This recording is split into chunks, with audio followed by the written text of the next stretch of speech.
ప్రియమైన దేవుని బిడ్డలారా, అందరికీ ఆత్మీయ వందనాలండి.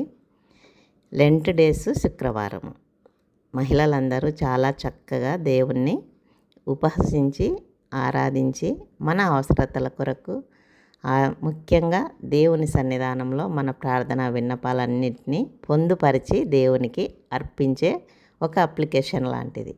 ఈ అప్లికేషన్ను దేవుడు పరిశోధిస్తాడంటే తప్పకుండా పరిశోధించి మీరు కోరిన ప్రతి కోరికను, మీరు అడిగినటువంటి ప్రతి సమస్యను తీర్చుటకు ఆయన వాటన్నిటినీ ఆయనకున్న సమయం ప్రకారం ఖచ్చితంగా చూసి తీరుతాడు, చేసి తీరుతాడు.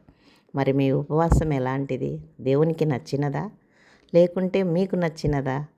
దేవునికి నచ్చిన ఉపవాసం మీరు చేశారంటే మీరు 100% అడిగితే దేవుడు 1000% చేయగల శక్తివంతుడు, సమర్థుడు. మరి దేవుడు అడిగిన ఉపవాసం మీరు చేయండి. మనకు నచ్చిన ఉపవాసం వలన కొద్ది మాత్రమే ఫలితం మీరు తీసుకుంటారు. ఎక్కువ ఫలితాలు పొందాలి, ఎక్కువ దేవుణ్ణి మహిమపరచాలి, దేవునితో మన అనుబంధం కంటిన్యూస్గా ఉండాలంటే ఉపవాసం కూడా ఒక మంచి ప్రాముఖ్యమైన అంశమే.